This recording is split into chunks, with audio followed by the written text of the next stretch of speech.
Hello everyone, आज मैं फिर से एक नया टॉपिक लेकर आई हूँ, स्वव्रत, जिसको हम इंग्लिश में सीवी कहते हैं। अभी मैंने पहले वीडियो में बताया था सीवी क्या होता है।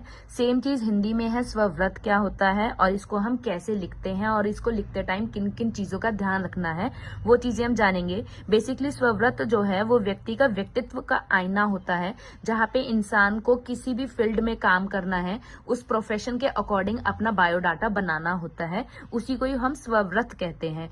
कई चीजें हैं जिनका ध्यान रखते हैं हम लोग उसको बनाने के लिए। सबसे पहले होता है पूर्णता, मतलब आप किसी भी नौकरी के लिए, नौकरी की कोई भी फील्ड है उसके लिए, विवाह के लिए बायोडाटा हम बनाते हैं, किसी भी पुरस्कार के लिए आपको बनाना है तो उन चीजों के लिए बनाया जाता है और उसी के अकॉर्डिंग आपको आपकी जानकारी उसके अंदर देनी होती है। दूसरा पॉइंट है संक्षिप्तता, जिसका मतलब क्या होता है कि आपका जो भी व्यक्ति है उसका व्यक्तित्व जो है उसके अंदर संक्षिप्त ब्यौरा उसके बारे में होना चाहिए। मतलब आपकी जो मेन डिटेल्स हैं वो एकदम तथ्य और सूचनाओं को संक्षेप में दिया जाना चाहिए। और सबसे मेन बात होती है कि ये 1 या 2 से ज्यादा पेजों में ये नहीं लिखा जाता है, तो कम शब्दों में ज्यादा इन्फॉर्मेशन दें, ऐसा ही हमारा इसका मेन मोटिव रहता है।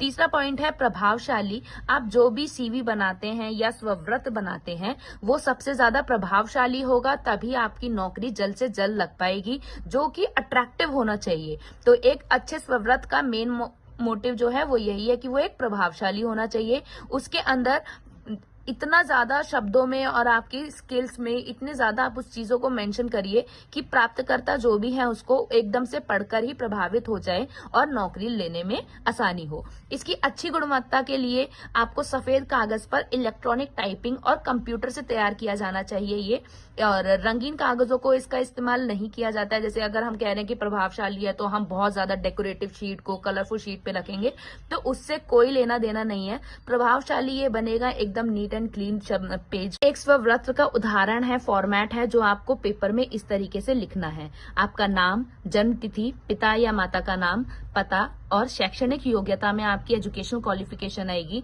जहां पर आप सारी डिटेल्स देंगे कि आपने 10th 12th BA MA जो भी किया है, किस साल में किया है, कितने मार्क्स प्राप्त करे हैं, वो प्राप्तांक आ जाएगा इसके अंदर, और कौन से साल में किया है, किस कॉलेज से स्कूल से किया है, उन संस्थाओं का नाम, पूरा डिटेल में ये चीजें लिखी जाएंगी।